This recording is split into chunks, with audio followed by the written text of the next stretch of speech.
Okay, and this is part 2 by request from Ginseng Joe, who wanted us to discuss how to accomplish this. Now, normally speaking, we'd be actually doing more of this sort of thing. Pardon me, we'd be doing this sort of thing behind a paywall, but we haven't yet set that one up on VidMe, which is how to actually accomplish these kinds of things. So we're going to go in depth into how to mentally project for how Joel and I actually discovered it was through the danger of astral projection. Now, Joel, you weren't with us on the last one. Neither of you were. Did either of you listen to it? Go ahead, surprise me. Say yes. That's what I thought. So neither of you listened to it. Did you listen to it, Sonia? Yes, I did. Okay, so we're going to go through a little bit of a review before we run on to the next thing, which is showing you how it's done.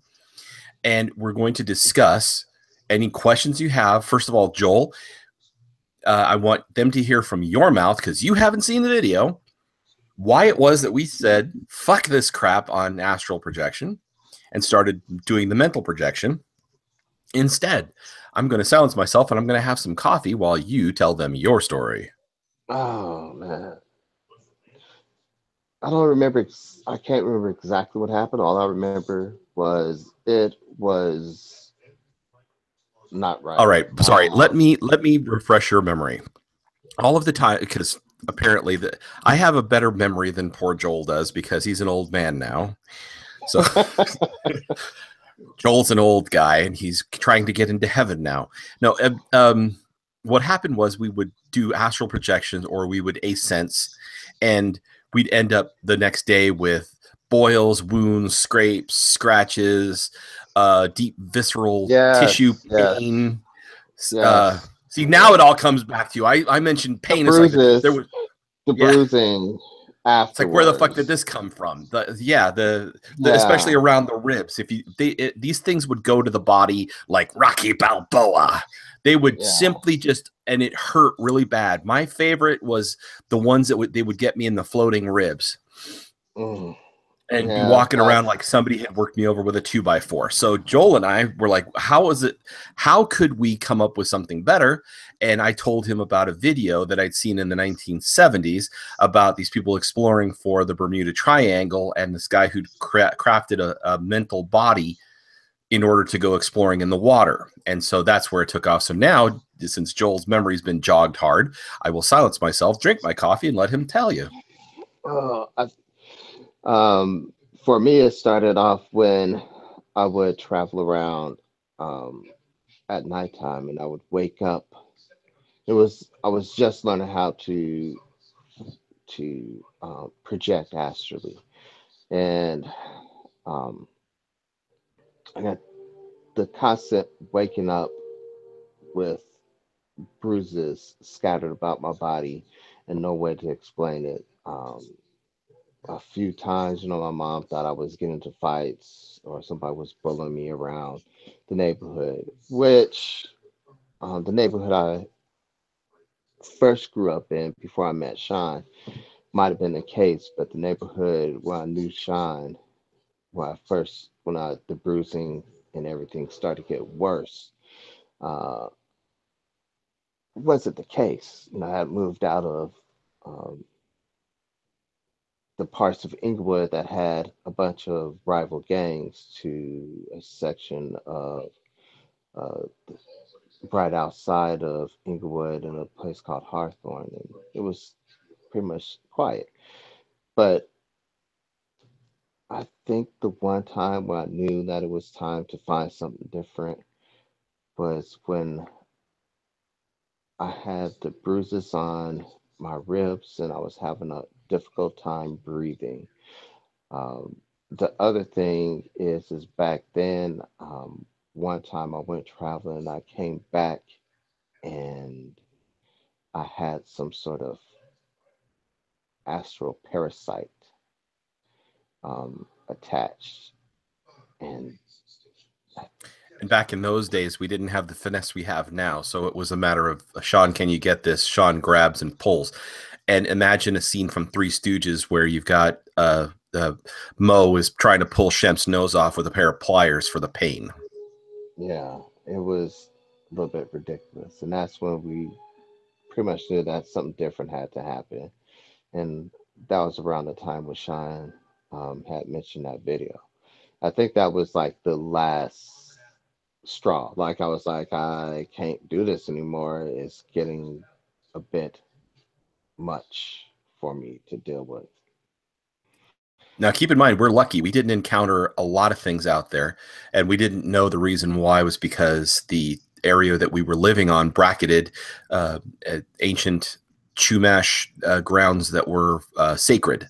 And so that kept things out, but kept some things in, which is why when traveling, we didn't encounter too much.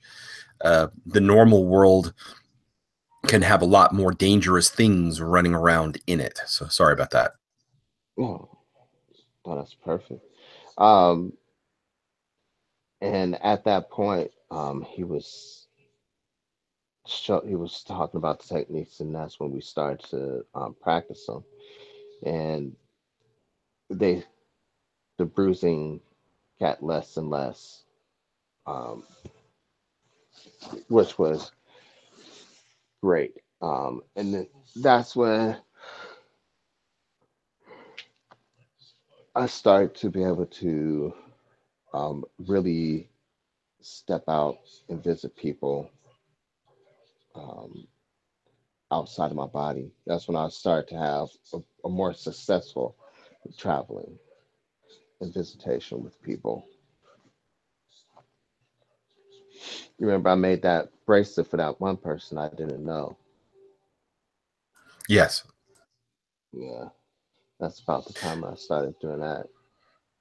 Now, the other thing that I had discussed on the video was that once you get to be expert in this, you can, from a picture, you can actually see a place, and then it becomes a place that's real in your mind, as opposed to with astral projection, where you have to either walk or traverse the distance, find your way there, and hope you got a good sense of direction.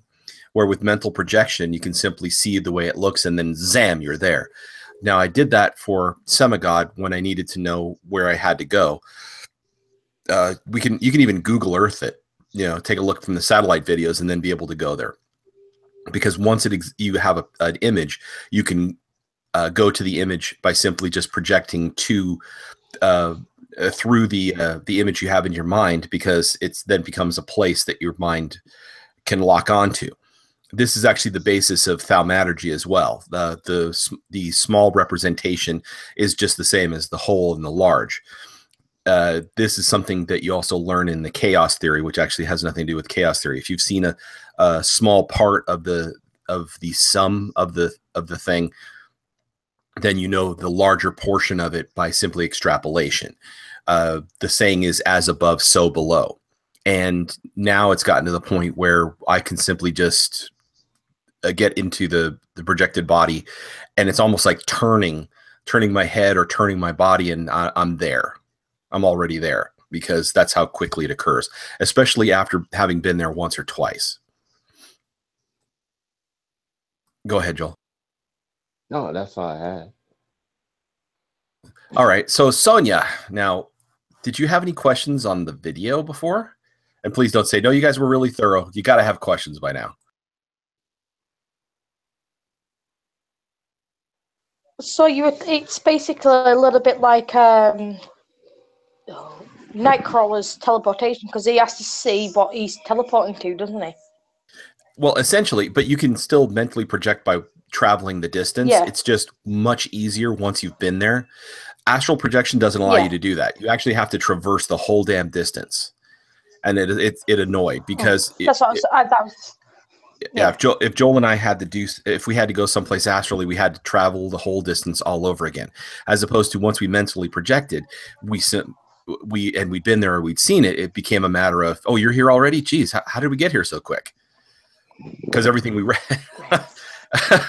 everything we read said we'd have to travel the whole long distance, and it used to be a matter of basically flying across the distance that we knew, like Superman, as fast as we could, and avoiding everything in between.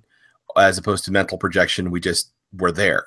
Like when we were, if you remember that one place we were clearing out the person's house, while mentally projecting last year. I won't name names, but all the person saw of us was little spheres of light, because when you're mentally projecting, all you see is like we're ghosts. Yeah. But to Joel and I, we're solid. Actually, more than solid. Joel usually looks like he's back when he was 18, 19 years old, but with his Air Force physique. So his idealized self, wrapped in a cloak, if I remember correctly. Yeah. I was too busy looking at everything else, including the giant slime runway thing that would go down into that pit like a throat. That was fun. It's nasty. So your projection thing can look like anything then, or does it have to be humanoid? Well, it usually looks like what we want ourselves to look like, but somebody who's not projecting, who's actually there, will see us as spheres. We haven't figured out why that is. Okay. I don't know what the reason is, but it's something akin to, you know, when you see people see spheres, they see the glowing orbs. That's usually what we look like, but we're moving around super fast. Okay. So you don't have to be in a human form when you do the mind projection then? You don't have to be, but it usually helps when you're in order to have the ability to do things without having to use your mind to force things to move. Because once if you have a projected body, then picking up something or moving something with your hands or whatever works better than utilizing your mental energy to shift things around, because you're just a sphere. Okay. Yeah. This also helps when now I didn't understand why the guy would create in the video I was telling you about. If I find this video, I will put it up and I will send it to everybody. It's from the 1970s, where they're looking for Atlantis and the Bermuda Triangle, and the guy talks about what he's the body he's creating, etc., and he makes it so it's very well, like a Murloc, you know, the damn thing can swim really fast, etc. For those of you who know World of Warcraft settings, or a creature from the Black Lagoon-ish, so that it can swim fast.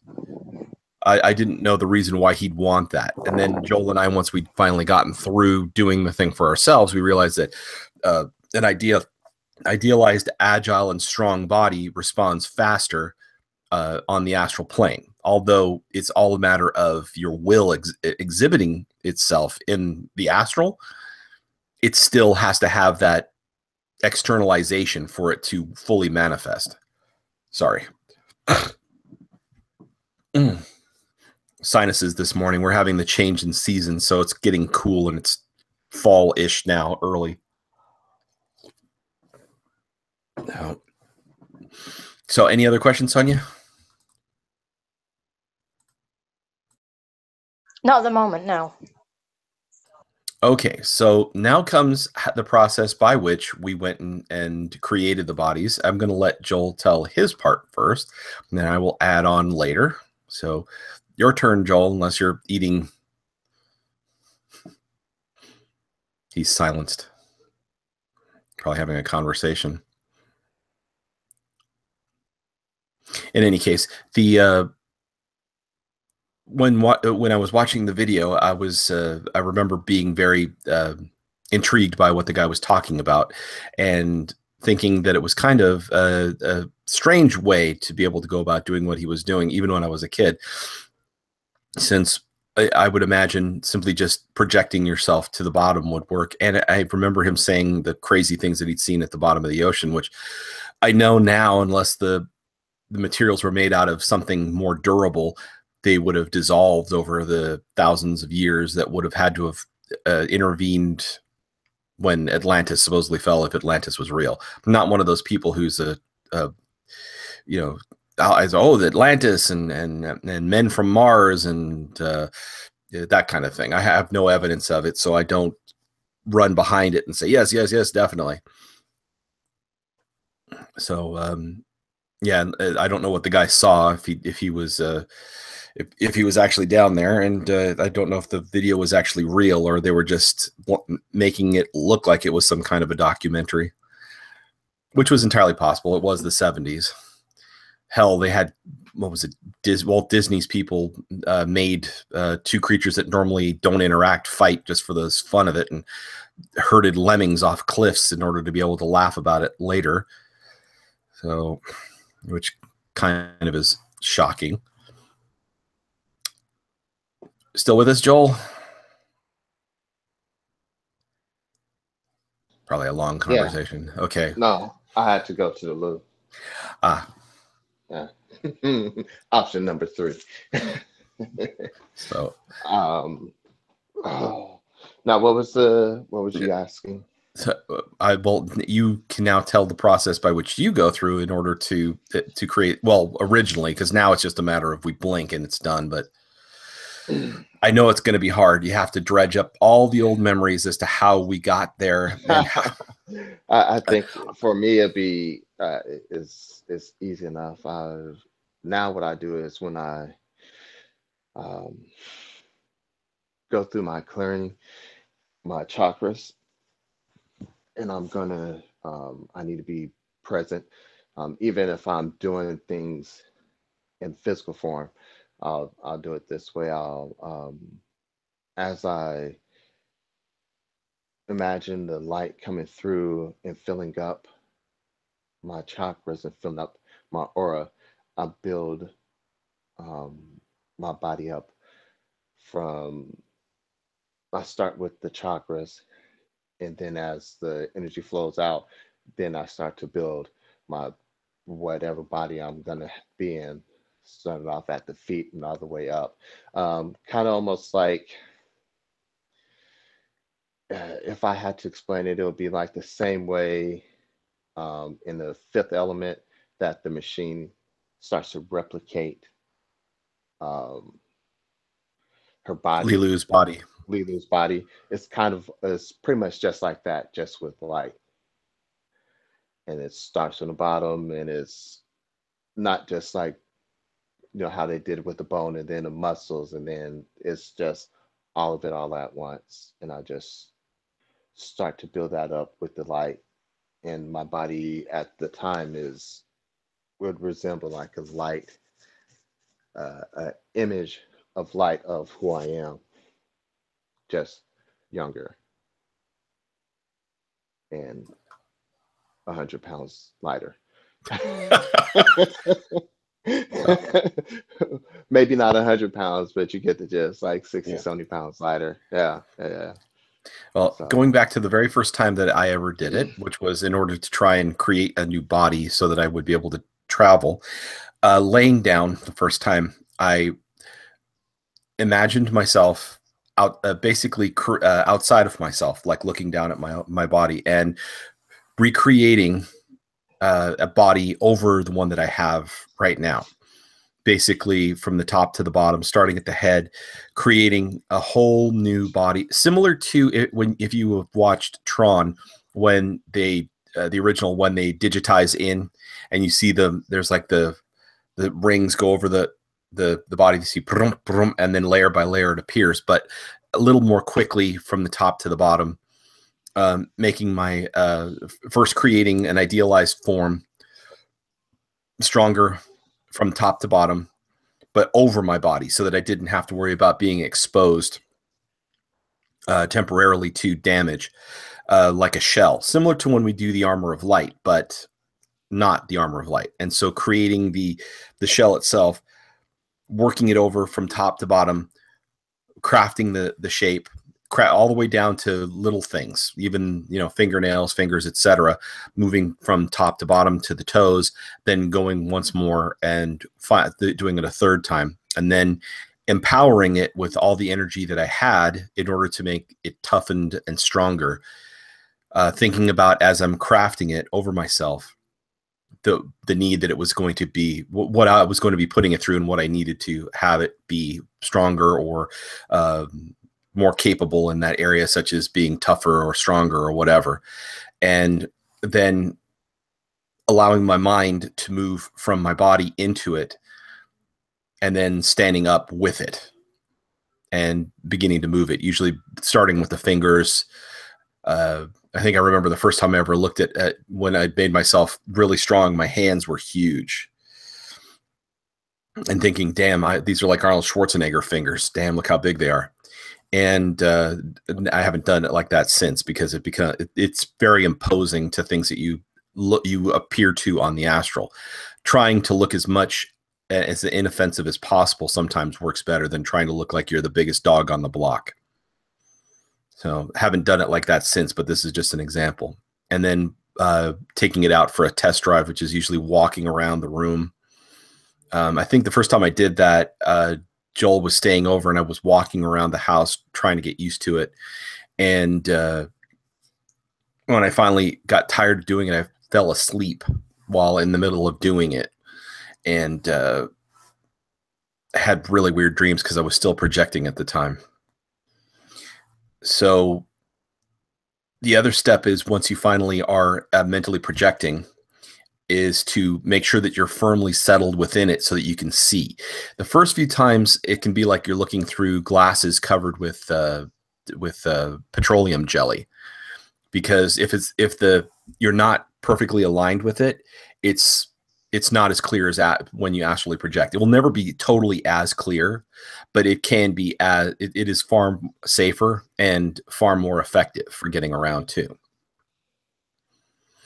And then you can activate the armor and take things with you. Keep in mind also that if you take tools that are not fully protected, that they will ground out against your astral body anyway. So it's not any safer to travel with too many tools.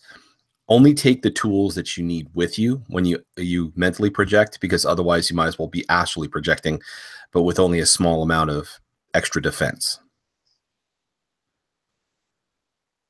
That's the whole reason for making sure that your tools are perfectly prepared and ready, because then they will resist damage at a much higher level than your astral body will. Any questions, Sonia?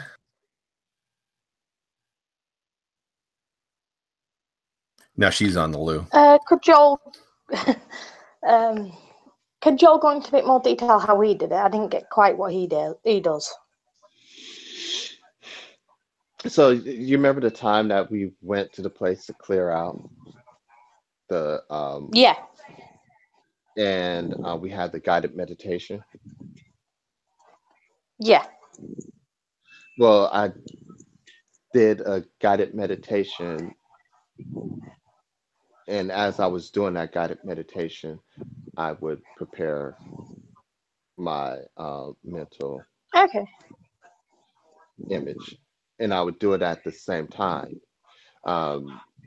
which is interesting, because you're already in the process of doing that when you're clearing your chakras and you're crystallizing your aura, and you're starting to protect your aura, make that auric shell, I guess you could say. So as you're doing that, it's just as easy to do that same imagery and build up that body. Can you also change it if you need it for different things? The mind one.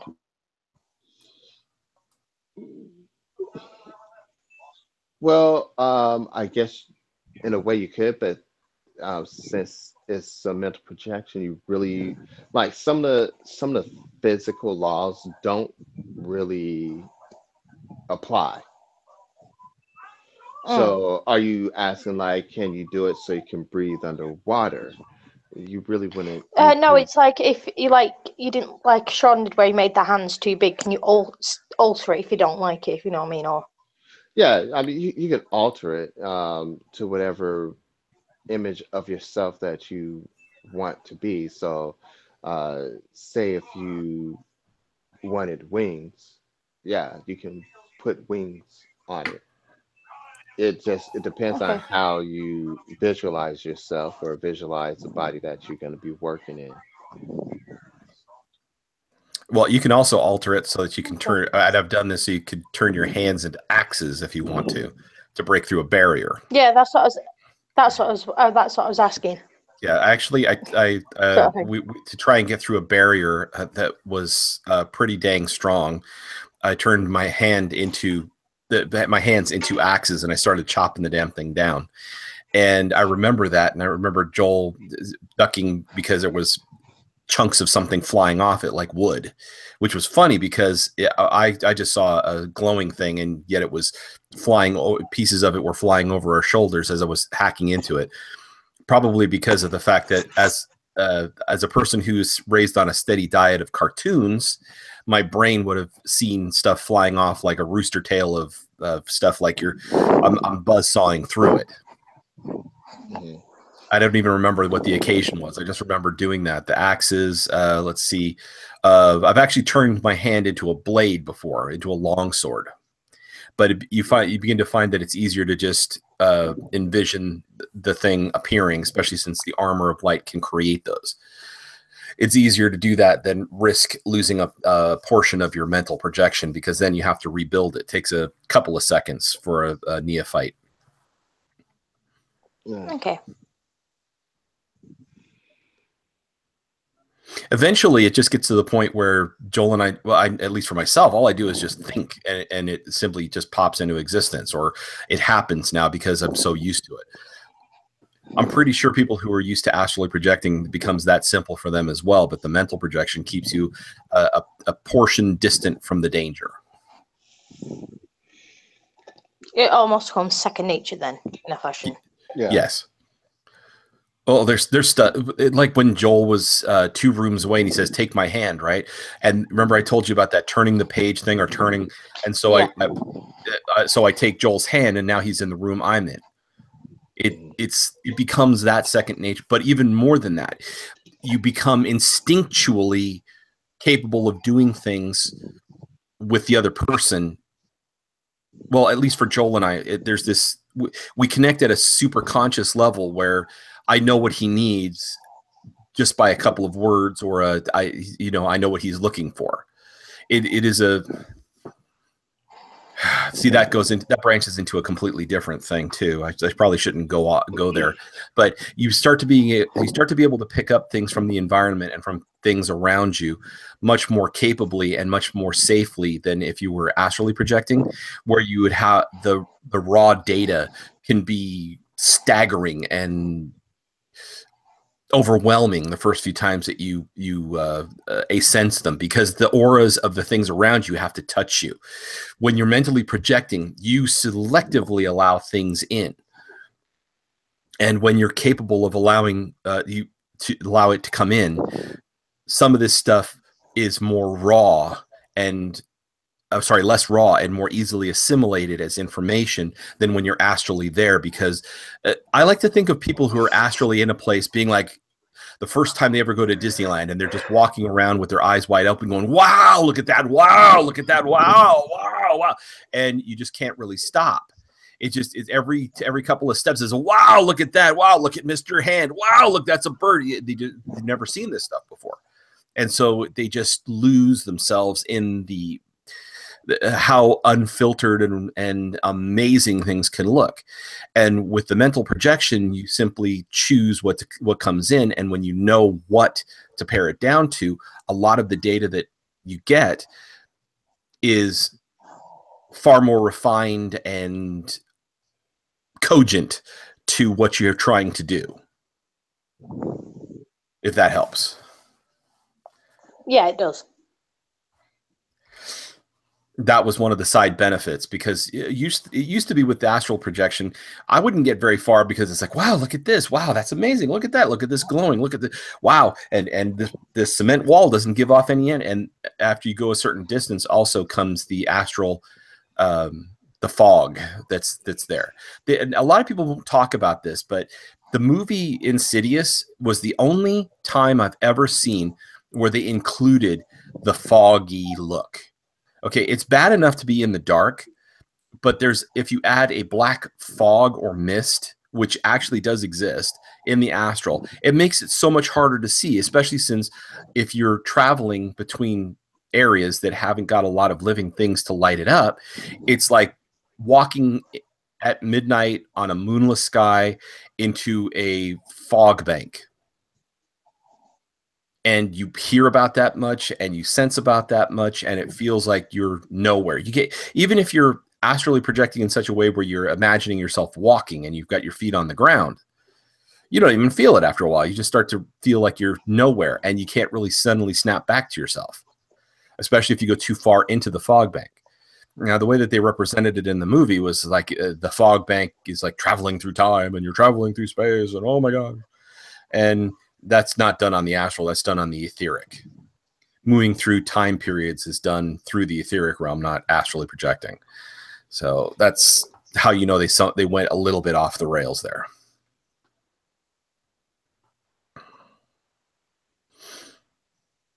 So dead time. Anybody got any questions? And of course, I don't think anybody in the room is asking any questions, because though it's a live event, I don't think anybody's there. Oh, Semigod's there. Yeah, I thought he was there.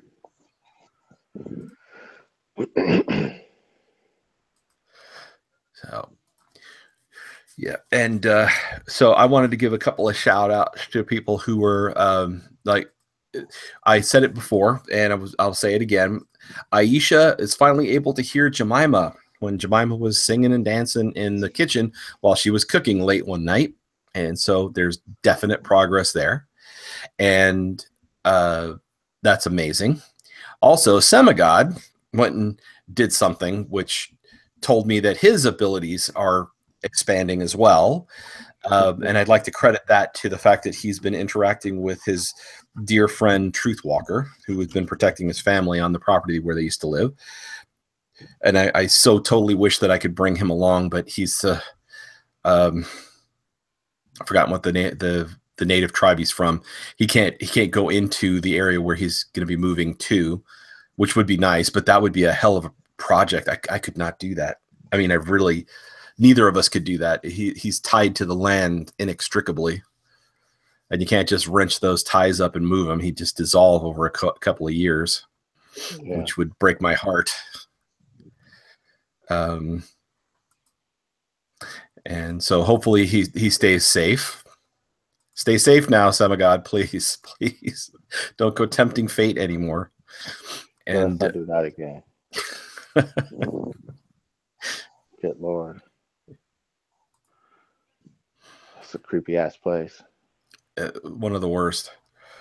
We'll go over that at a later date. But so any questions about anything, Sonia? The lay a model on the table. No. Sorry, I've just been a little bit distracted with what went on early on this week. Sorry. Right. Well, yeah. Okay, well, then we'll wrap this up because nobody else is asking any questions. We don't have I don't really have much in the way to say outside of what I had said about the crafting of the body from top to bottom. Inhabiting it becomes the biggest problem because for some people it's not a perfect match. Sometimes it takes you a while to be continuously making it until you finally realize how to make it match up with yourself. Otherwise, it's like trying to put on a mask that's made for a different person, and the eye slits don't link up so that you can't really see too well. That's the best explanation I have for why it sometimes doesn't work ideally. So it will take a little bit of practice. Neither Joel nor I suddenly jumped into doing it. It took us a little while. I think we weren't really doing it as a major way of getting around easily until we were into our 20s. Yeah, sounds about right. I'm still practicing on using it, I think, at that time. Yeah, because the last time I astrally projected, I was actually forcibly projected, was when I was 23 and we were in Idaho, and that was the last time I ever left my meat body, and that was not willingly. So, also updates for everybody. We have moved over to VidMe so that you can listen to all of the videos there. And all of the videos are going to be there with music, and we have all of the dead time cut out. But more importantly, we have a whole new group of people who are starting to follow us there, including some pretty impressive people who are psychics and practitioners, as well as people who are paranormal investigators. And one of these people who's following us now actually has done an investigation in the Idaho State Penitentiary. Caught caught stuff walking around them. I remember thinking, oh, this is interesting. I wish this was a higher quality video. And as I'm watching it, I can see the thing moving back, moving into and out of one of the cells behind them, staring at them. And I got the chills running up and down my back, and I'm thinking to myself, should I tell them or not? And I realized something about paranormal investigators. Don't tell them what they can't see, or they might freak. So I'm keeping this one to myself. I love the fact that these guys are that brave, and they stood there and took it, because I don't think I think if Joel or I saw this happening, neither of us would be that calm. That's not to say that we'd be running for our lives. That's pretty much the truth of life there. Joel and I are well past being too frightened, but it's not one of those things where we're going to go, do you hear those footsteps? Yeah, I hear those footsteps. Here, let's see if we got them on the tape. No, Joel or I was like, you hear that? Yeah, I hear that. Back to back. Be like Batman and Robin. It's like, yeah, these things are not sneaking up on us. Get ready. Yeah. Are we gonna have to zap this, or should we just let it be? So, reminds me of Blank Man. All right, back to back, little buddy. Watch that again. It's been so long. We can't shoot you. Well, we'll shoot you in the head. That was a great movie. Awesome. Oh, that was awesome. Okay, so yeah, and we also have a couple of other investigators as well now following us. So I would recommend taking a look at my channel and then seeing some of the people that follow us and that I'm following back, because they are investigators and experts in their field, as well as the fact that some of the videos that people are putting up sound an awful lot like ours. A demonologist and paranormal expert has a video that I commented on about Ouija boards. Is it just a game? F no, it's not. We've been talking about this forever. It is a running punchline, folks, that you hear. You go to somebody and they say, oh, well, everything was quiet until now. Insert the Ouija board meme here. So. And we're not the only people who have encountered this. In fact, there is a series of stories from Duchess Dark, who is going to be reading my story in 2 parts for her channel, as well as Mortis Media, who is going to be reading it for YouTube and for VidMe, to try and get to a whole new audience and trying to expand our reach. And they have stories that say exactly the same thing. So for those of you who think that Ouija is safe, I have to agree that probably about 90% of y'all are not going to encounter any problems. But it's for that 10% of y'all who run into the crap. We're telling you, don't pick this up. We're coming into October. This is the month where Joel and I were born. And this is the month where everybody thinks about horror and horror flicks and stuff like that. So yeah, thank you all for raining on our birthdays with it. They go, let's get a Ouija board. Let's go to a cemetery. Let's not. Let's do automatic writing. Yeah, let's invite stuff in to completely mess with my autonomic nervous system and try and mess with me. See, I've been meaning to ask, did Paul ever say anything about them playing with a Ouija board before that demon came in? No, I thought that maybe the sisters said something about it, or they was doing some sort of scrying. I don't remember if they did the whole like Bloody Mary thing and it went in the mirror or some crap like that. That's something altogether different. I don't even want to have to talk about. But yeah, I think it was something along those lines. I would have to imagine that it was a Ouija board. That's the impression I got. So, like that. So this plays into, once again, the entire stay the hell away from Ouija boards. There's none of any of the things that you could do that puts you in as much risk. And we'd rather not have you all be at risk. And I know that for a great many of you, you still don't believe that this stuff is real. I get it, because you don't have if you're investigating this stuff, you don't have the ability to. Okay, well, let me describe a scene to you. I'm going to describe a scene the way it is to the average person. Three guys standing in a darkened room. It's in the Idaho State Penitentiary. And they're talking to each other and asking questions while holding out devices. And this is in infrared, so you're going to see things in ghostly shades of green. The camera's panning back and forth. They're talking to each other about stuff and asking, is there anybody here? Is there anybody here? Can you hear us? Can you see us? If you can send us a message. And then you hear shuffling. Did you hear that? Yeah, I heard that. Where was that? It's over here. Okay, and then the camera pans in that direction. Now, there's nothing to be seen in the cell. Now let me explain what we see. Imagine all of that. Once again, do you hear that? So you hear this? Yes, is there anybody here? Meanwhile, to Joel or I, a person dressed in ragged clothes that look like they're basically striped prison clothes, or in some cases, one single color. Actually, in this one video I'm talking about, the person was wearing an orange jumpsuit, so it looked kind of light colored, with tears at the elbows. Comes walking in, his head is buzz cut. It looks like he's got deep sunken in eye sockets, and he's walking in shuffle steps slowly, looking over his left shoulder at the people, walking towards his cell, shuffling his feet, and he's got an angry look in his eyes, like he could murder somebody.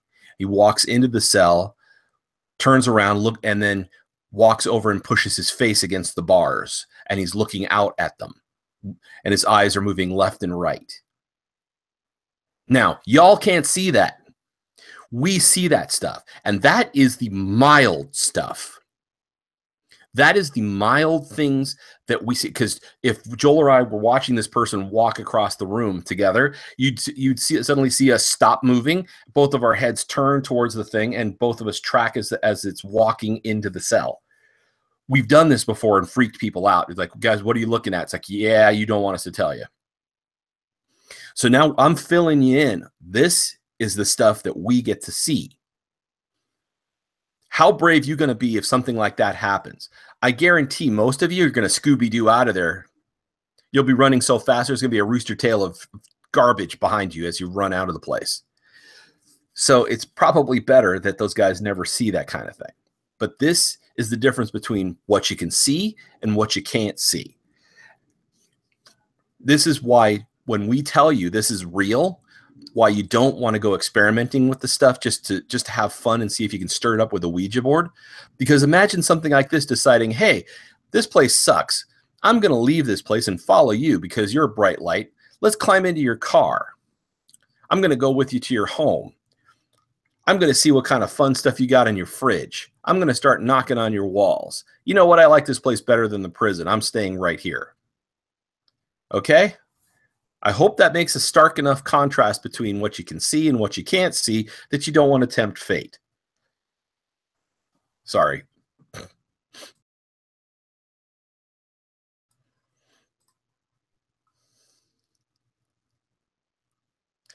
Joe's got some new wireless headphones.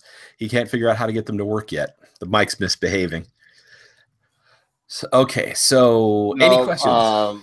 My phone freaked out for a second there, and it went all kinds of haywire. Oh no, Joe, not you, Joel.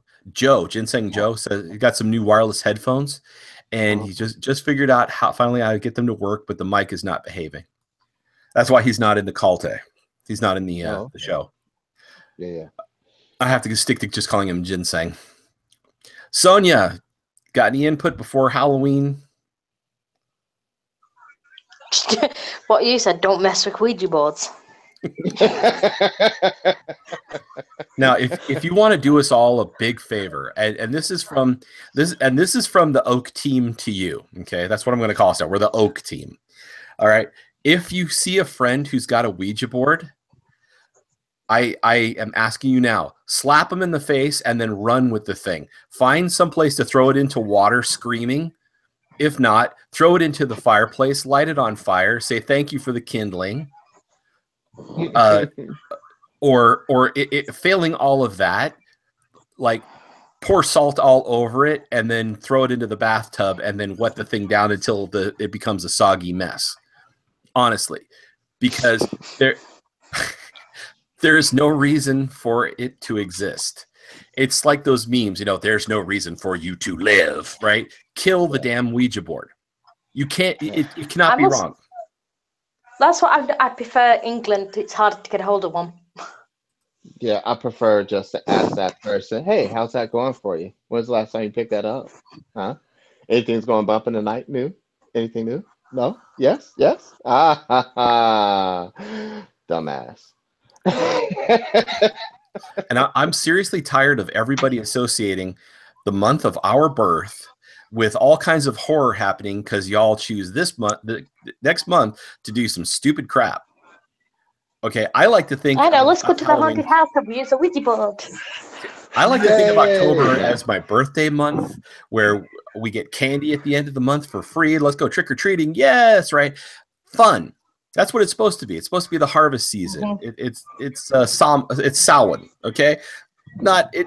It's supposed to be that the dangerous, crazy, scary shit is gone a long time ago. For those of you who don't know about it, look up Finn. The hero Finn from Irish mythology, and he killed Samhain, who used to destroy the land and destroy crops and all that other stuff and make trouble for people. Was it thousands of years ago? Okay, and he killed it, so it's done, right? Your whole worry about this is supposed to be gone. Not let's recreate this scary shit. Truthfully, let's leave that in the past. So let's just get that out of here. Let's get it gone. Let's leave it behind forever and ever. Amen. Okay, let's let it become a wonderful time of year where your biggest worry is having a very sore stomach full of candy. All right. So Joel and I can finally have a birthday where we're not worrying about somebody playing dun dun dun dun dun dun dun dun dun dun dun dun dun dun dun dun dun dun dun. Okay. Tired of hearing John Carpenter's goddamn Halloween music. Honestly, I like to just think of Nightmare Before Christmas. Yeah. And I want to stick with that. So, somewhere deep inside of these bones. We'll go with that from here on in. Something fun, something light, something Disney. All right. I want a Disney Halloween. Let's not discuss some of those. I just want to know what people go, oh, my life's boring. Let's use a Ouija board and see what happens. They can't sense or see anything. How boring should life be? They can't. But it's because they can't sense or see anything. I'm giving them that rationale. It's not an excuse. It's just an explanation as to why they're terminally dumb. They can't see it. They don't. That's why I gave you the stark contrast between what the investigators can see and what we can see. And Joel, get back to back, little buddy, because I know the next scene that they probably weren't showing is the rest of these people showing up to go into their cells and staring at them like it's meat. Fresh meat just came to the jail. Fresh meat. Mm-hmm. Yeah. So on a lighter note, the crystals that I picked up when I went on holiday, I'm going to start imbuing. I just been passively imbuing energy into it. Mm-hmm. I'm going to start actively imbuing energy into it here pretty soon. That should be fun. So by the time that they're ready, they'll be ready. Well, we also have to get enough people. See, this is the other thing, folks. If we're going to be on VidMe, I need to have at least 50 people subscribed in order to be able to get confirmed, and then we can start being able to set up a subscription basis. So if you guys want to get access to special videos, you'll be able to tell us what you want, and Joel will make you an item that can help you.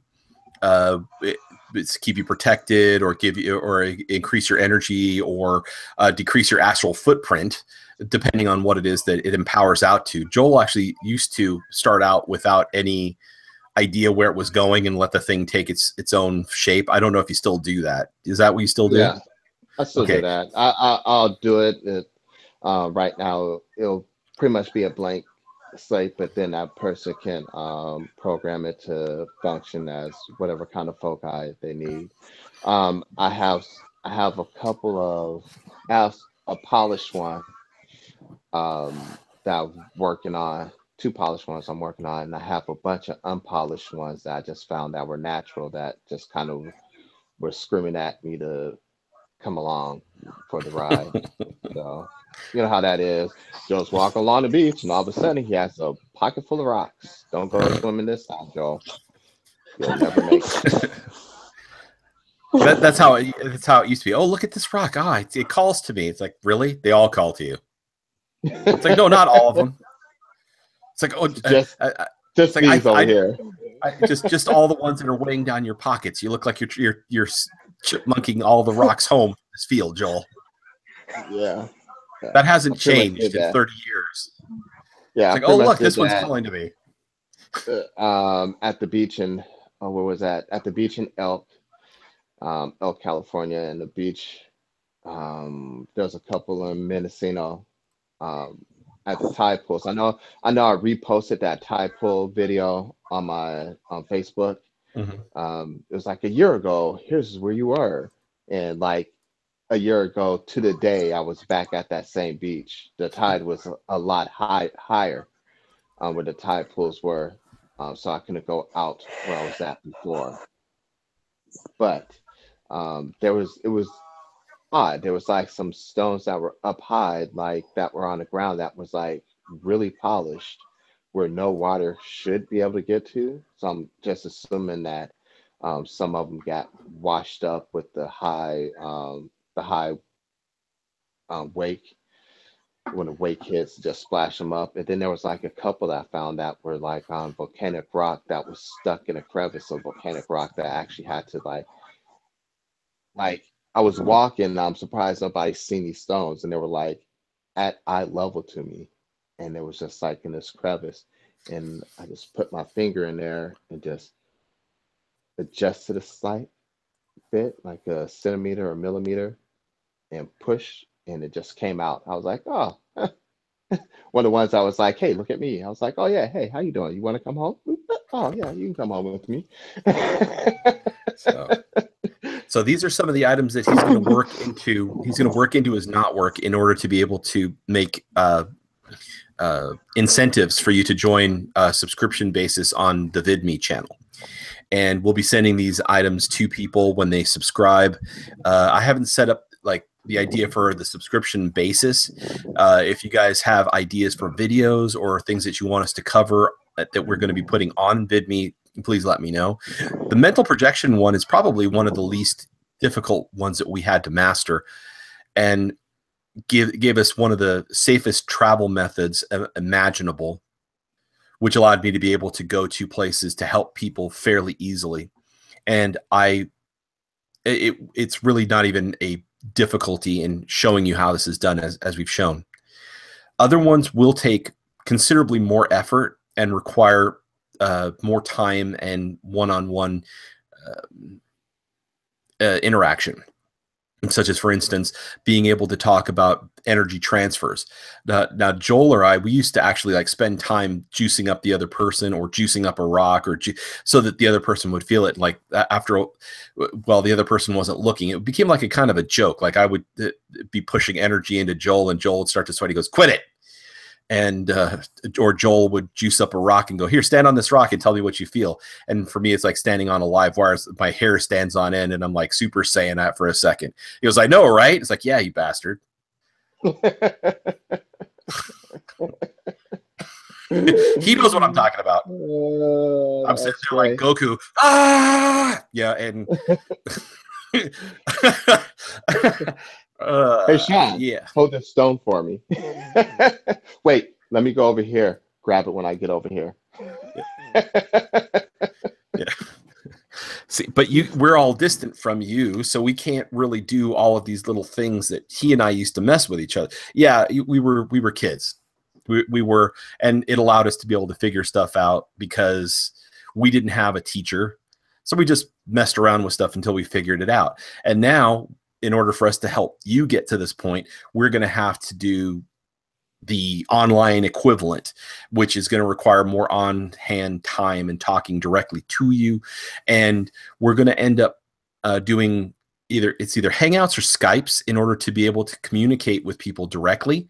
And we'll even have where you can see our faces so that you'll get to know the person more intimately.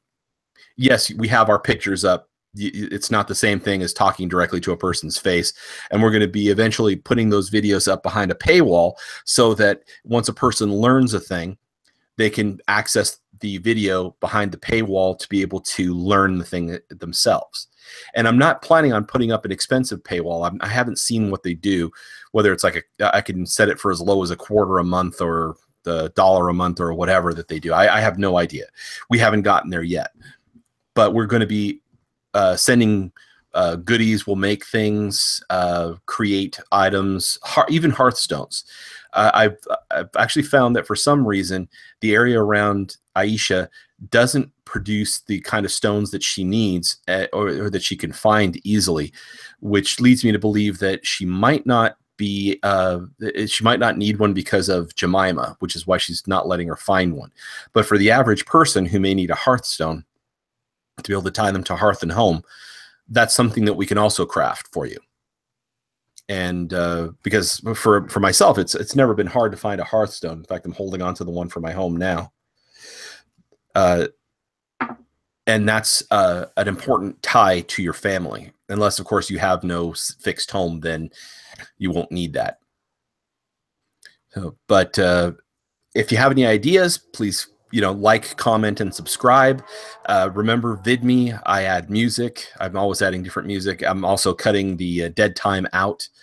If you need to just be able to get the pared down information without all the jabbering, we remove all of the junk from it and just put it up on VidMe. And I'm actually quite proud of myself for having got a lot of this stuff done. I can do it very easily.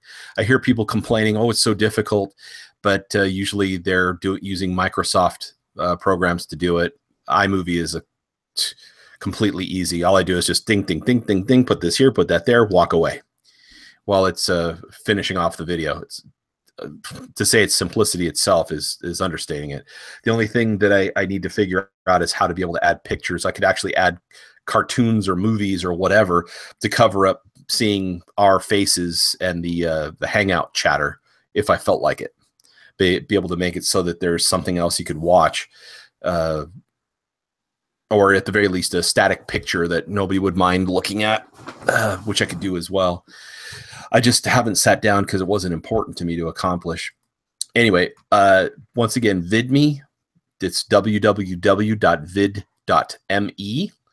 If you go there and create an account and just follow us, you'll be able to get you'll get immediate notification when videos go up there. And you'll be able to get the filtered videos with all the filtered information, as well as special videos that are only going to go there. I promise they're only going to be going there, that are to learn things that are more advanced, as well as can be abused, which is why we don't want to have them out where everybody can get to them. At this point in time, I would say even Sonia now understands that a person with raw talents can make things go wrong without even intending to. And I'm not saying that she's done that. I'm saying she has now encountered that enough of that to say so. Isn't that right, Sonia? Yep. Can you give them an example? Well, there's that mirror. I think one at the moment. Well, there's plenty of where Dubs have had to fix, like somebody's messed with the Ouija board.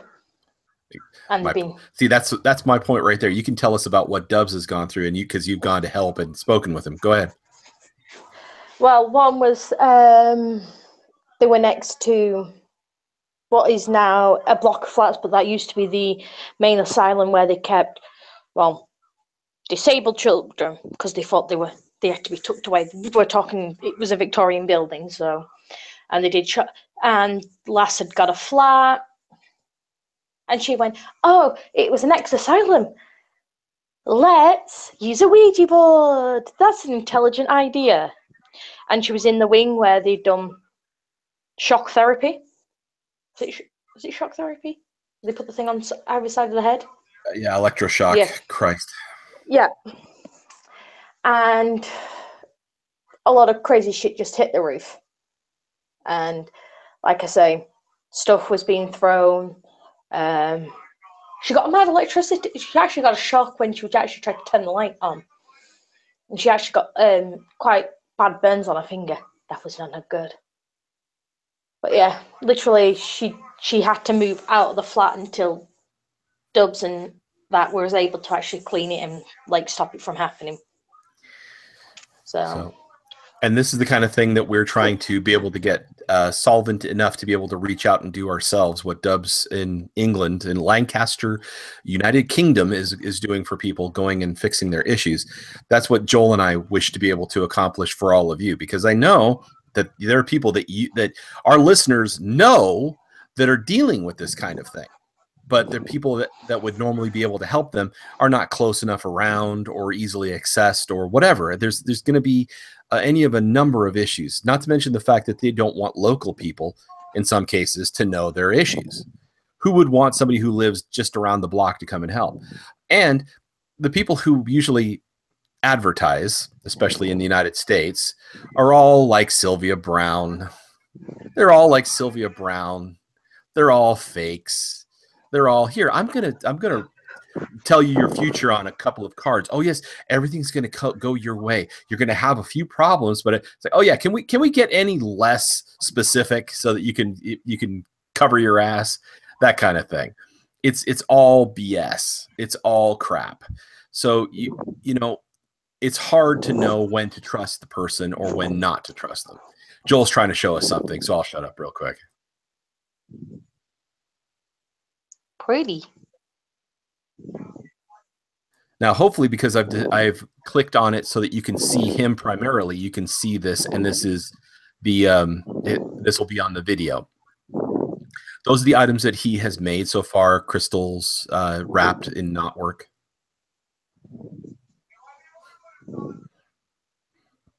This is the kind of thing we're talking about being able to send you. This is something you can jam into a pocket and keep safe and travel with you. Now, funny enough, if you see these crystals, these are actually, it's very funny, but the first thing that we learned to use as a weapon against the other side were crystals that he had on a 3-dimensional tic-tac-toe board. I don't know if Joel can still hear me, but those were the first crystal, and they weren't even good. They were lead crystals. Now, knowing what we know now, had we been able to work with regular crystals, it would have been much simpler. Yeah, I remember that. The big problem afterwards was we had to leave them there until they'd done their work and then come back and get them, so you'd still have the crystals for your 3-dimensional tic-tac-toe board. Yeah. We got them all back, didn't we? I swear I would be heartbroken if we didn't. I think there's a couple I just left. So, do you still have that board? No, I don't. Damn. It got lost in one of the moves. So pretty. I don't know if so we have, you know, what's funny is we have experience on this sort of thing going way back to when we were kids, and we're still working with the same kind of thing. Yeah, Joel makes stuff like this. I empower items. I artifice. He crafts. Which is fun. I've been empowering items for a little bit. And yeah, I did one for a guy before knowing what it was. And I was like, oh shit. I was like, please don't bring that around my house. Okay, well, I'm going to take us off the air now. So if you guys liked the video, like, comment, subscribe, share. It all helps. If you are not currently getting notification, remember to click that bell in the YouTube. If you're watching this on VidMe, simply just click follow, and you'll get all of the updates as soon as anything gets uploaded or connected. So until next time, folks,